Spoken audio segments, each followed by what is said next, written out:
हाँ, तो मेरे प्यारे बच्चों 3 क्वेश्चन तक हमने सॉल्व करवाया था। अब हम चौथे क्वेश्चन से फिर देखेंगे। तो बच्चों चौथा क्वेश्चन ये है कि वह सबसे बड़ी संख्या जिससे 70 और 125 को विभाजित करने पर क्रमशः शेषफल 5 और 8 प्राप्त होता है। तो आप विकल्प के माध्यम से भी इसका आंसर बता सकते हैं। 70 और 125 को उस संख्या से विभाजित करने पर तो जब शेषफल तभी प्राप्त होगा जब 70 और 125 को विभाजित कर रहे हैं तो इससे छोटी संख्या होनी चाहिए। तो यहाँ पे छोटी संख्याएं 2 हैं, एक 13 है और एक 65। तो 65 से विभाजित करने पर यहाँ पे 5 शेषफल तो आ रहा है, लेकिन 65 से 125 को जब विभाजित कर रहे हैं तो शेषफल 8 नहीं आ रहा है। तो इसका मतलब 65 नहीं हो सकता है, तो 13 ही होगा। 13 से जब 70 को विभाजित कर रहे हैं तो शेषफल 5 आ रहा है। 13 पचे 65, शेषफल 5 आया। और 13 से जब 125 को हम भाग कर रहे हैं तो 13 नवैया 117 और यहाँ पर शेषफल 8 आ रहा है। तो इस तरह से ये हमारा जो है इसका आंसर होगा 13 और 13 आंसर हो जाएगा। तो हम कह सकते हैं कि चौथे क्वेश्चन का विकल्प फर्स्ट सही है, मीन्स 13 आपका सही आंसर है। चलिए 5वां क्वेश्चन देखते हैं।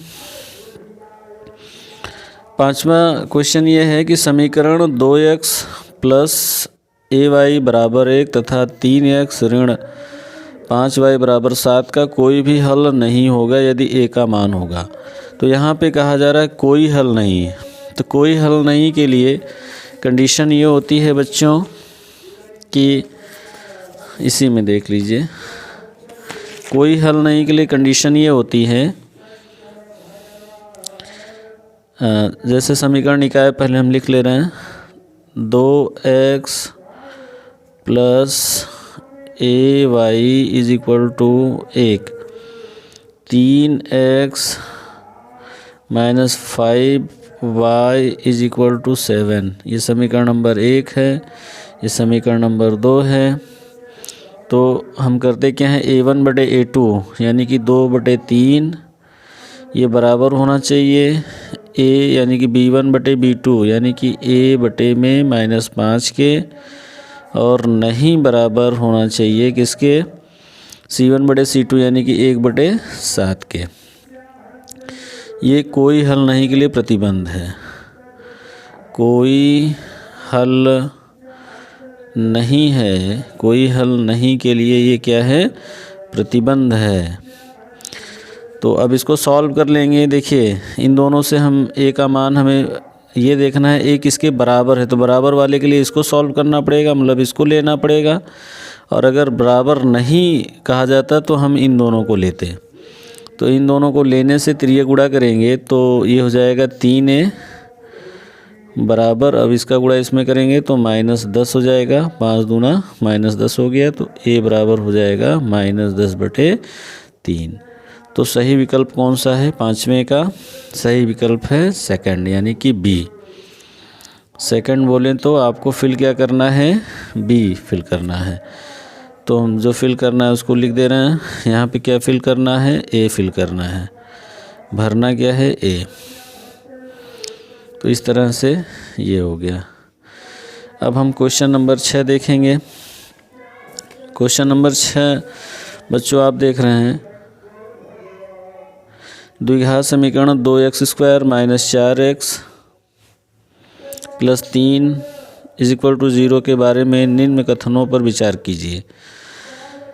दिए गए समीकरण का विविक्तकर 0 से कम है, समीकरण के कोई मूल वास्तविक नहीं है, समीकरण का विविक्तकर 0 है, समीकरण के मूल वास्तविक हैं। तो ये सब कैसे पता चलेगा, विविक्तकर निकालना होगा हम। तो विविक्तकर कैसे निकालते हैं, सबसे पहले द्विघात समीकरण हम लिखेंगे। द्विघात समीकरण है 2x² minus 4x plus 3 equals to 0। ये द्विघात समीकरण है।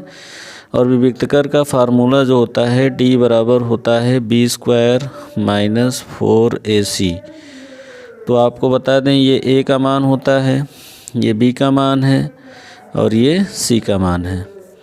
तो सभी मान यहाँ पे रखेंगे तो क्या मिलेगा, बी की जगह -4 रखेंगे तो -4 का स्क्वायर हो जाएगा, -4 गुणा में ए का मान 2 रखेंगे और गुणा में सी का मान +3 रखेंगे तो 3 ही रहेगा। ये -4 का वर्ग करेंगे तो +16 हो जाएगा, -4 दूना 8 3 24 और 24 इनको घटाएंगे, 24 में से 16 घटेगा तो 8 आएगा और ये बड़ा है तो यहाँ पे माइनस, यानी कि डी का मान माइनस में आ गया।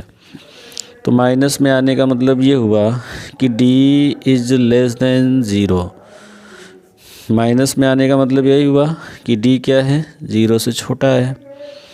तो कौन सा विकल्प सही है, आप इसमें से दिए गए समीकरण का विविक्तकर 0 से कम है, एक तो ये सही हो गया और एक ये सही हो गया, समीकरण के कोई मूल वास्तविक नहीं है।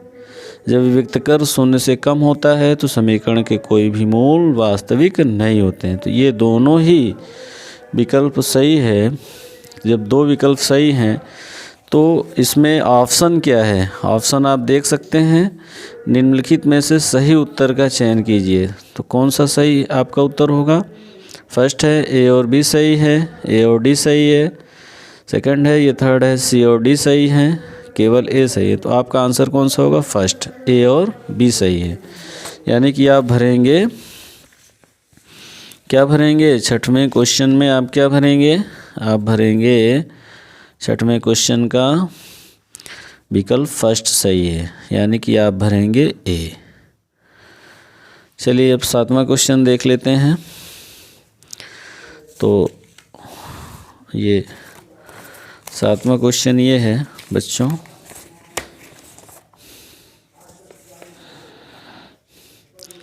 सातवां क्वेश्चन है आपका, AOBC एक आयत है जिसके 3 शीर्ष A0 3, O0 3 तथा B5 0 हैं, इसका विकर्ण है।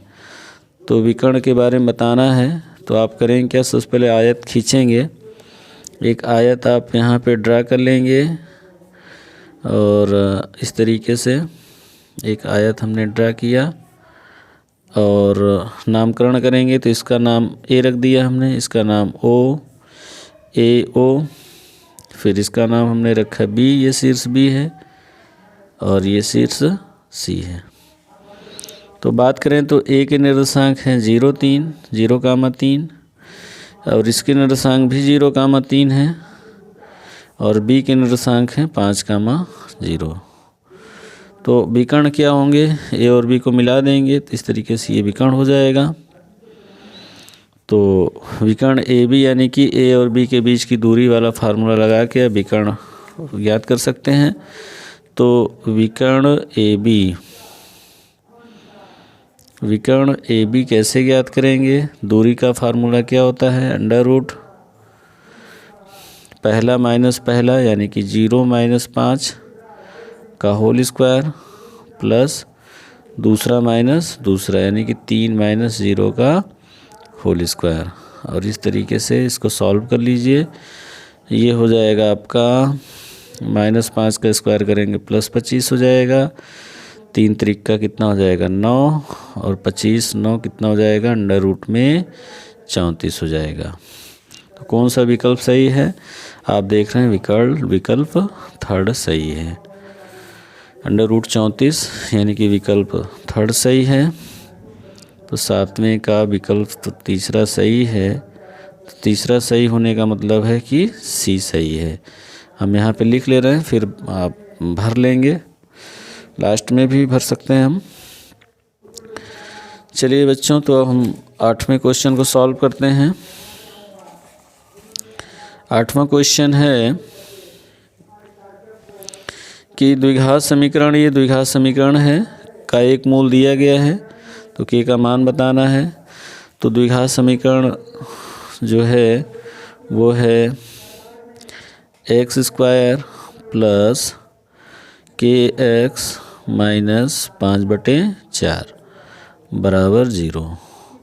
इसमें एक मूल दिया है 1/2, तो मतलब x का मान है ये 1/2, इसमें रखेंगे रखने पर, ये इसको संतुष्ट करना चाहिए अगर मूल है तो। इस द्विघात समीकरण का मूल है तो ये इसको सेटिस्फाई करना चाहिए बिल्कुल। तो x बराबर 1/2 रखने पर, तो जब इसमें रखेंगे तो जहाँ जहाँ x है वहाँ पे 1/2 रखेंगे, तो x² था तो 1/2 का स्क्वायर हो गया, प्लस k गुणा में 1/2 लिखेंगे माइनस 5/4 इज इक्वल टू 0। अब इसको आगे सॉल्व करेंगे तो इसका स्क्वायर करेंगे, 1 का स्क्वायर 1 हो जाएगा, 2 का स्क्वायर 4 हो जाएगा, प्लस ये हो जाएगा k का नम k/2 हो जाएगा, माइनस ये 5/4 है बराबर 0। 4 एलसीएम ले लीजिए। 4 जब एलसीएम ले लिया तो ये 4 है यहाँ पे, तो इसको उतार लेते हैं, प्लस 2 से इसमें भाग करते हैं, 2 दूना 4, 2 आएगा, 2 से गुणा करेंगे 2k हो जाएगा, माइनस 4 है तो इसको उतार लेते हैं बराबर 0। ये इधर जब जाके गुणा हो जाएगा तो क्या हो जाएगा, 1 + 2k - 5 बराबर 0 हो गया। फाइनली हो जाएगा 2k पहले लिख लिया हमने, -5 है और ये 1 है, घट जाएंगे, -4 बराबर 0। इस तरह से ये आगे सॉल्व करेंगे तो क्या हो जाएगा, ये हो जाएगा, पक्षांतर करेंगे तो 2k बराबर +4 हो जाएगा, तो k बराबर हो जाएगा 4/2 और काटेंगे 2 दूना 4, तो k का मान कितना आ गया 2। तो ये आपका हो गया आंसर। 2 ऑप्शन में है, बिल्कुल पहला विकल्प सही है, तो 8वें का पहला विकल्प यानी कि ए सही, ए भरेंगे आप। चलिए 9वां क्वेश्चन देख लेते हैं। 9वां क्वेश्चन तो ऐसे ही देख के ही आप इसका आंसर बता सकते हैं। 2 त्रिभुज समरूप होते हैं यदि इनके संगत कोण बराबर हों, ये सही है। इनकी संगत भुजाएं एक ही अनुपात यानी कि समानुपाती हों, ये भी सही है। उपर्युक्त दोनों, इनमें से कोई नहीं, उपर्युक्त दोनों, यानी कि 9वें का क्वेश्चन, 9वें की अगर बात करें तो 9वें का विकल्प थर्ड सही है। थर्ड विकल्प का मतलब हुआ कि सी आप भरेंगे। तो फटाफट अब हम भर लेते हैं।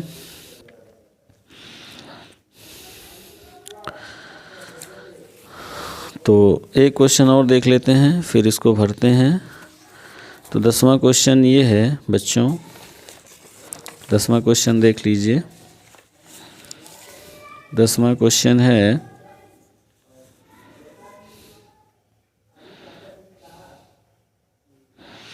यदि एक समकोण त्रिभुज ABC में कोण C 90 है।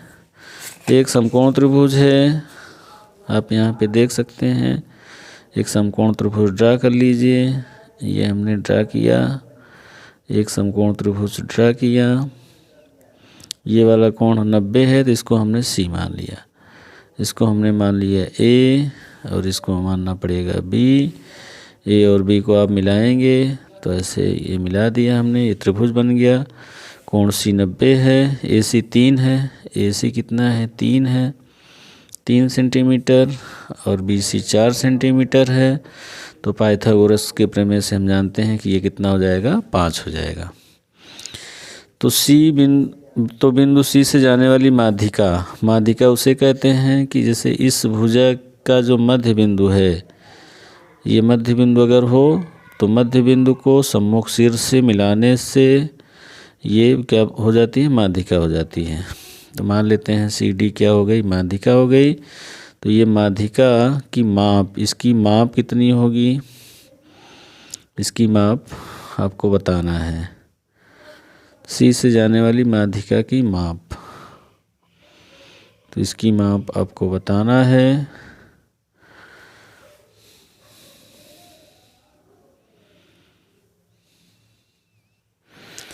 तो बच्चों यहाँ पे ये CD क्या है, माध्यिका है। तो आपको बता दें कि जो CD है वो किसके बराबर होगी, वो AD के बराबर होगी, और AD किसके बराबर, BD के बराबर होगी। और ये सभी AD और BD, AB कितना है 5 है, तो BD भी 5 का आधा होगा और AD भी, यानी कि 5 का आधा बोलें तो 2.5, तो 2.5 सेंटीमीटर ये आपका आंसर हो गया। 2.5 सेंटीमीटर, और 2.5 सेंटीमीटर जो है पहले विकल्प में है। तो कौन सा विकल्प सही होगा? 10वें क्वेश्चन नंबर 10 की बात करें तो विकल्प फर्स्ट सही है। मतलब आप भरेंगे क्या? ए। और OMR में इसको कैसे भरेंगे अब देख लीजिए।